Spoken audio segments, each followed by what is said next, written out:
Today we have created a video about the COVID-19 vaccine, and where this arose was from just a lot of questions that are out there within Hancock Health. So whether that's with the Hancock Physician Network, whether that's on the inpatient side at Hancock Regional Health, but we've asked for questions from anyone who would give us questions. And the real goal of this video is to talk about the uncertainty and the fear that surrounds the vaccine. So we've tried to hit some of the highlights, and we've had some good conversations. What have been your big takeaways from kind of the different pieces that you've heard, and even the conversations that have occurred off camera? So no, the conversation has been amazing. I think coming into this, I will be completely transparent. I've had fears. It's alarming to think that we can rush a vaccine that's going to take care of this virus that's kept us locked up for so long. And so coming in here with kind of already in the back of my mind some fears, and it seems to, I feel calm, and okay, I feel better about, I have some knowledge, I have some idea of the background and where it comes from, and the side effects and things like that. So I feel good about this, and I feel like this is going to answer a lot of questions people have. I'm sure there'll be other questions arise as we go through the whole process and stuff, but this has been a good conversation. I think a much needed conversation to kind of put some people at ease. And there's a couple questions that we heard as we were going through this and talking amongst ourselves that Stephanie and I thought it would be important to share. And one of those you just mentioned, the speed at which this vaccine has been created. But I don't know if you know this part, but the truth is that this technology is something they've been working on for about 2 decades. And so this was something I spent a long time reading on. And it was actually the NIH and University of Pennsylvania have really worked on this mRNA technology. And so this isn't something that was born yesterday. This is 20 years in the making. Other people have said, well, okay, but we all know it takes a long time to test. But I think people have to remember a lot of the different viruses we're trying to create vaccines for, we don't have a huge outbreak of them. So with COVID-19, not only did we have the different coronaviruses that led up to this, that being the SARS virus or MERS, where they were starting to get some of the information and develop this technology, but also with so many people testing positive, they're able to see very rapidly, is this vaccine working or not? Right. The other thing to remember is that a huge amount of money was pushed at developing this as quickly as they could. And so the different companies that came to the forefront and developing were building off of technology that's been there for years, but because some of those viruses haven't been at the forefront, or they were for a period of time and then were not as much, things just didn't move very quickly. So I think that's important to know. It's not an overnight situation there.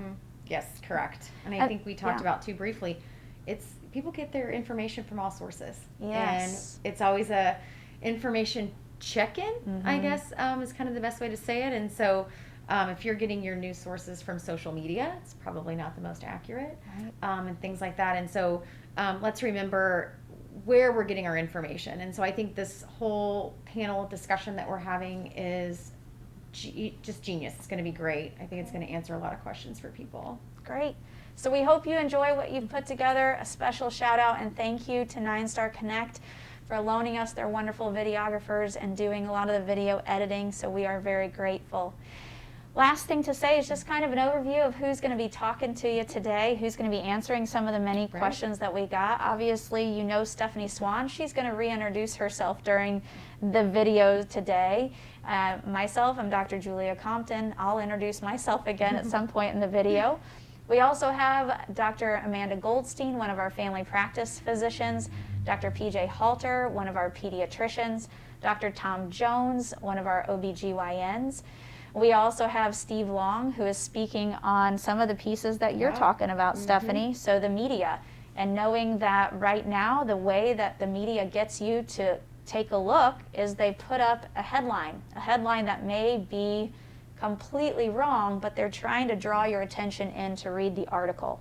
And that's where a lot of misconceptions, I think, that we're getting question-wise have come from. So we look forward to talking with you today, and we'll see what you think. Hi, I am Stephanie Swan here at Hancock Health, and I am joined by some top medical professionals here at Hancock. Dr. Halter, will you take the lead here? Sure, yeah. I'm Dr. PJ Halter. I'm a pediatrician at Hancock Pediatrics. Okay. I am Dr. Amanda Goldstein. I am a family medicine doctor at Boyd Family Medicine.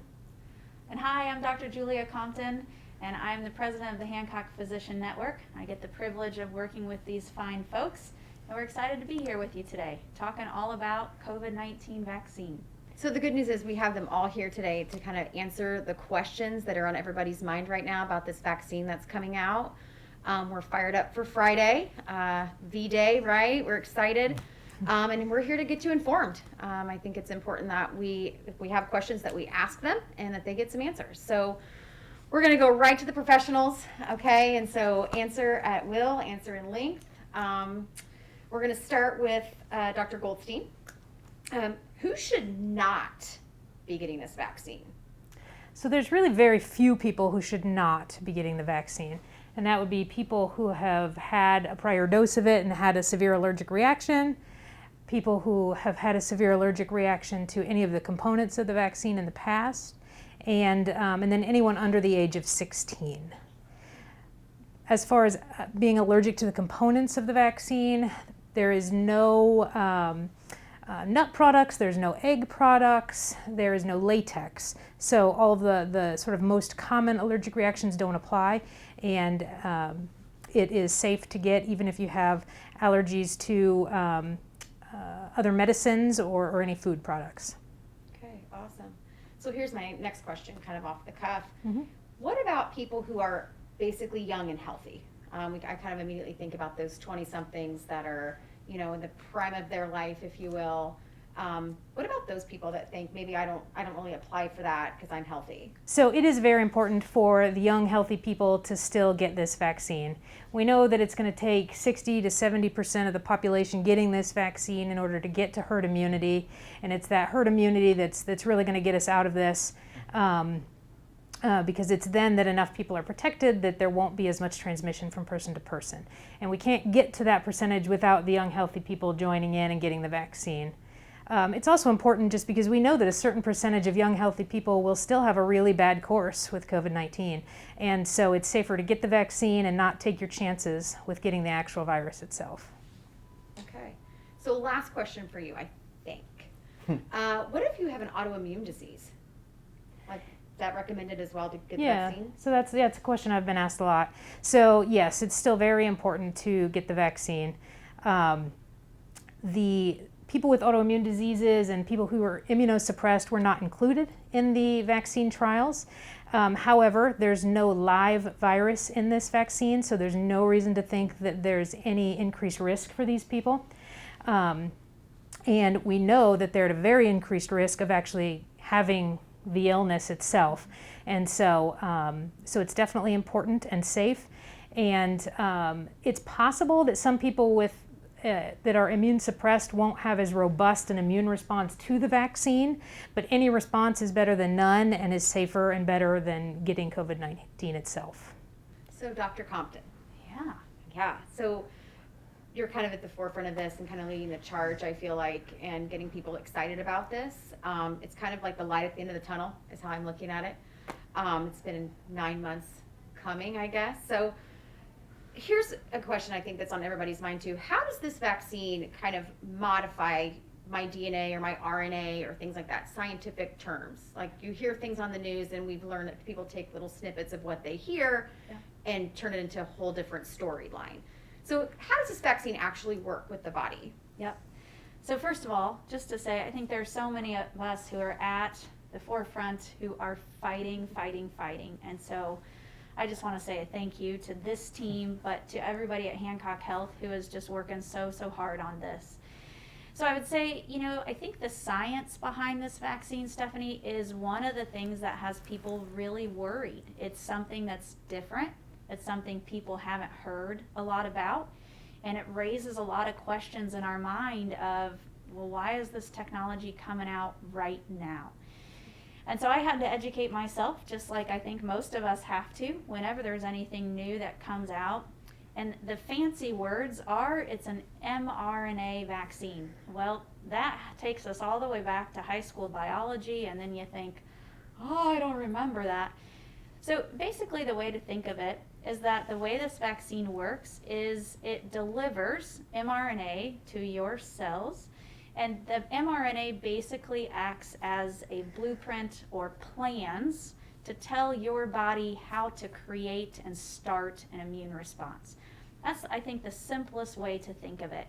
People then often say, well, I don't love that.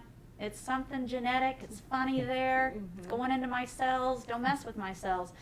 But I think the important part to know is it's not getting into the core part of your cell, or the nucleus, if we remember that from high school science class. The nucleus, where the DNA is stored, that's really the most important part. And that mRNA, or that little packet of instructions for the cell, it never goes into that portion of the nucleus. In fact, the directions for how to create this immune response, we know, are destroyed by your own cells a couple days later. So it's a very short-lived period that your cell has to take a look at the instruction manual, if you are, and start that immune response. So how long do the antibodies last for the vaccine? And that is the holy grail question, right? Because I think all of us think, well, if I'm going to get a shot in the arm, and I want to know it lasts a long, long time. And that's what they're still trying to gather the data on. So they know that it lasts for some period of time, but even how long antibodies last in our system for someone who's had COVID-19, there's some ideas around it, but it's still largely unknown. And so that's data that people are still looking at.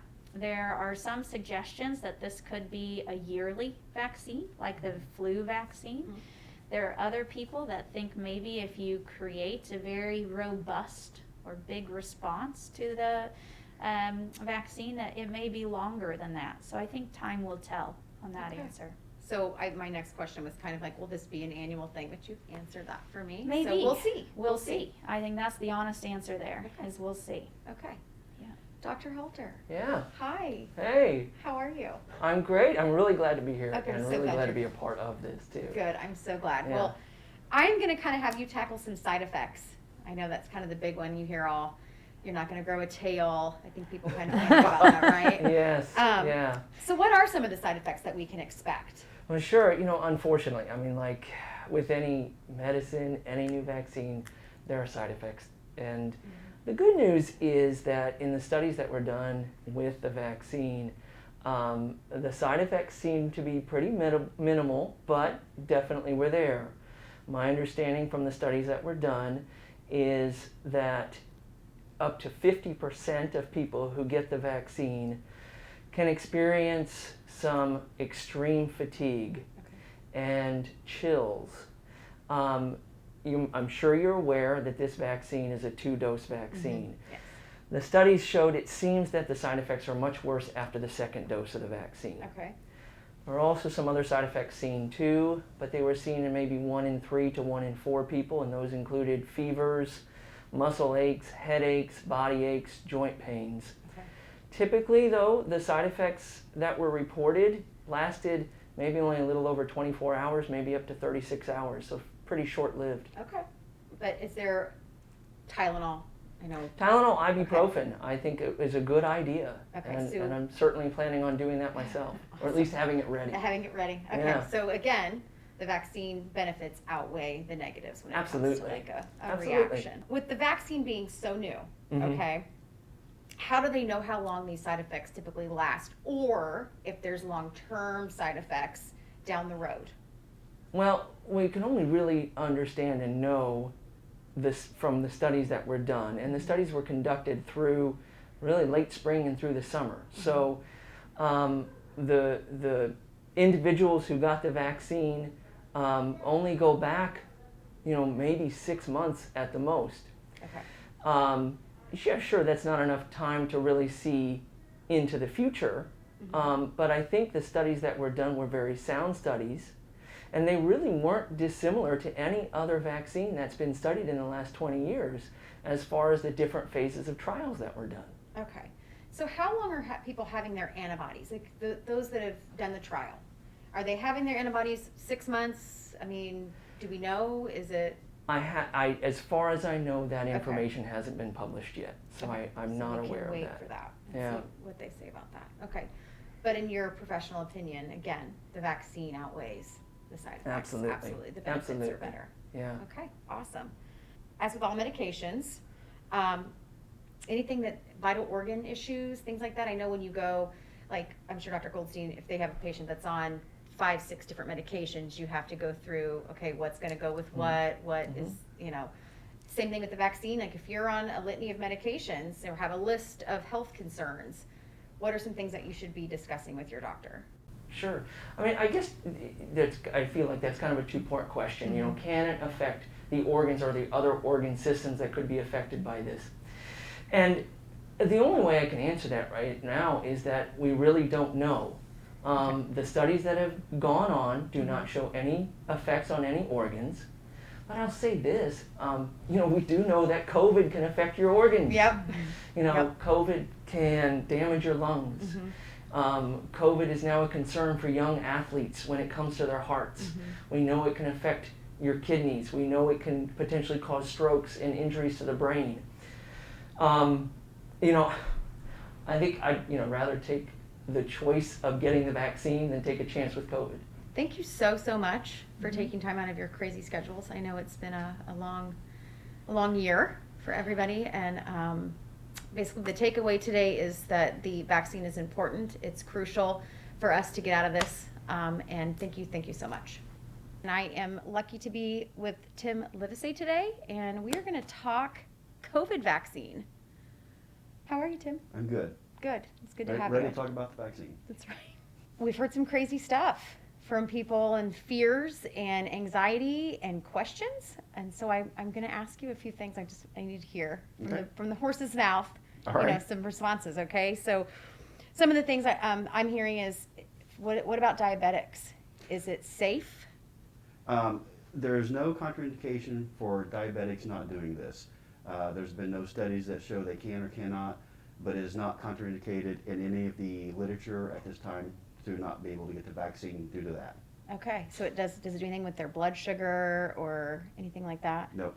No? Not at this time. No studies have shown that. So as far as we're going forward with, it would all be good to get the vaccine with the diabetes. Okay, awesome. That's good news. Other things I've heard, anaphylactic shock. People that have had that, they're encouraging people not to do that, or people are saying, oh my gosh, if you've ever had anaphylaxis, you really shouldn't be taking this. It, could cause you to go into anaphylactic again, that sort of thing. Well, anaphylaxis is a risk with any medication you take, vaccines, medications, any of those. Okay. So far with this, there have been a couple people who have had the anaphylactic reaction, but they've survived, been treated as normal. The company does recommend, if you have any severe allergies to the vaccine previously or the ingredients to the vaccine, that you not get it. Okay. So that kind of answers my next question. If it talks about people who have allergies, any sort of allergies, I guess, shouldn't be getting this vaccine, but that's not necessarily the case. Right. If you have mild allergies, you're probably going to be okay. If you've had anaphylactic reactions in the past, it would probably be a good idea to speak to your physician and weigh the risk versus the benefits of the vaccine due to that. Okay, so I have to ask, because this one seems a little, I don't want to say out there because it can happen, but it just seemed a little off for me that there have been 2 people die from the vaccine. Well, that's what's been reported, but it's interesting if you look at the study. Actually, there were 6 people that died within the study. 4 of them died that got placebo, so they never even got the vaccine. Now, the 2 that did die were both patients that had previous heart issues.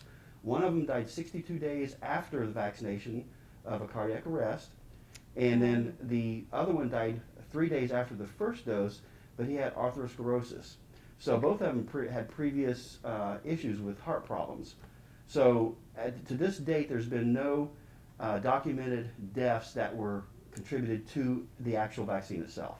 Okay, so what you're saying is this is a prime example of taking just a little snippet of a news story Yes. and moving Yes. forward with that. And Okay. And I know the other company, AstraZeneca, has had one death report in South America, but the person on that was suspected to have gotten the placebo also. So what is a placebo? A placebo is a product that it is administered that has no active ingredient in it. So just for pure, simple example, I could give you a capsule with lactulose in it, which is basically inert, does nothing to your system, versus another drug that they're trying to test. So it take one person that gets it and one person does not. And that's where you get your balance of what's occurring. Okay, so we've got medication and a Tic Tac. Pretty much. Got it. Yep. Awesome. Okay. Thank you. Okay. As we continue down this path of answering all of your questions about COVID-19 vaccine, we are joined by Sarah Brain. She is the revenue cycle manager, i.e. the lady with the money. And she's going to talk about kind of the basics of the cost of the vaccine, that sort of thing. So Sarah, thank you so much for being here. Thanks for having me. Awesome. So question on everybody's mind right now. How much is this vaccine going to cost me? This is such exciting news for COVID vaccine and to eradicate the illness. This costs nothing for the patient. So zero, $0. nothing out of pocket.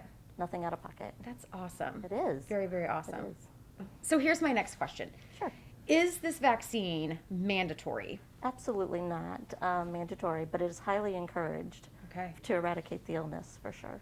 Awesome. So it's free. Free. And it's not required, but highly encouraged. Yes. So we want to see everybody out there taking advantage of this vaccination to kind of eradicate this and stop the spread. I mean, we've heard it all, right? We've heard it for Absolutely. months. Months. Stop the spread. So are you personally going to get this vaccine, Sarah? I am. I am Awesome. going to get the vaccine. I did communicate with my provider. I had some questions, and I think you should be informed. But I have one for myself, but also for family members in the community. We have high-risk members in our family personally. Okay. So yes. Oh, good. Yes. Good deal. Well, I thank you so, so much for being Thanks. here. No problem. I appreciate it. Yep, thank you. Hello, this is Steve Long, CEO here at Hancock Health. Just answering a few questions about the COVID vaccine. I've got a question here that says that CNN is saying people are going to die from the vaccine. Even the CEO of Pfizer has not got the vaccine.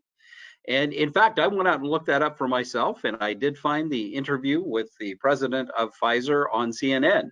And he, I think, finds himself in the same conundrum that I do.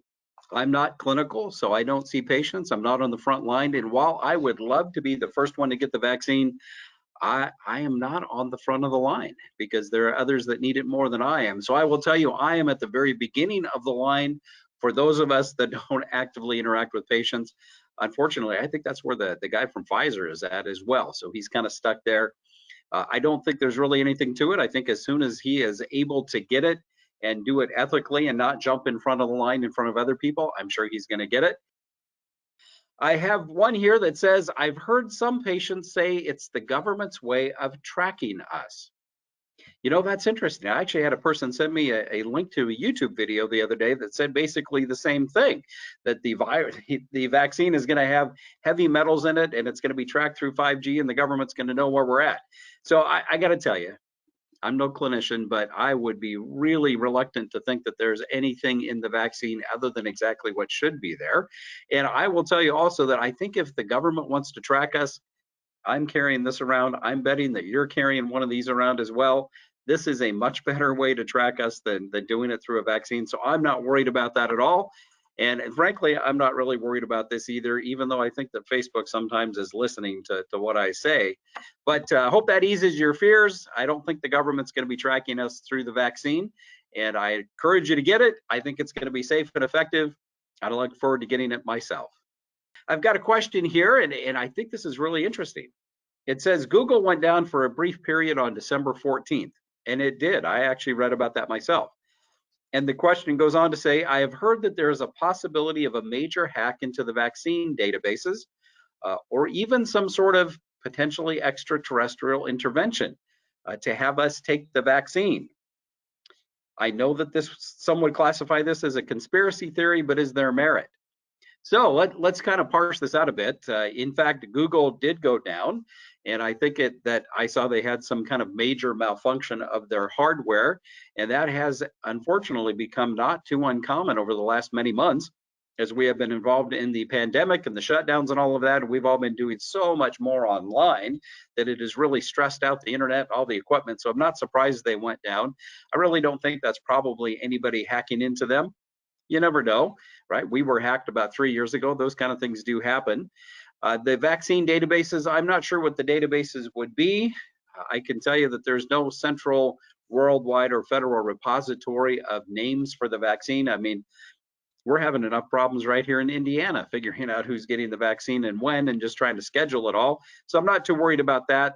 Extraterrestrial intervention, gosh, I do believe in God and I believe in angels, and I don't think they're doing it. And who knows about the rest? I'll leave that up to you, but I personally am not worried about that. And is it a conspiracy theory? You know what? If there was ever a year for conspiracy theories, 2020 is it. So, wow, there's a lot of them out there. I'm not real concerned about this one. I don't think that we're being tracked. I don't think that there's a massive vaccine database that's out there. And I think that we're probably just okay with this. So, hope that helps. Just my perspective on the question. So here's a question that came in. Does the vaccine change your personality? And this person says they're kind of thinking about that movie with Will Smith, I Am Legend. One of my favorite movies, by the way. I really like Will Smith and those kind of movies. I'm a sci-fi fan. I kind of appreciate that. That movie does have some really interesting similarities. I think there was a virus in it, there was a vaccine, and things didn't go well. But you know what? That's a movie. It's science fiction. Although I love science fiction movies, they're a lot more fiction than they are science. So I personally am not worried about that. And in fact, I think there are those that probably wouldn't mind that I had a change in personality. Maybe we could ask my wife or my kids.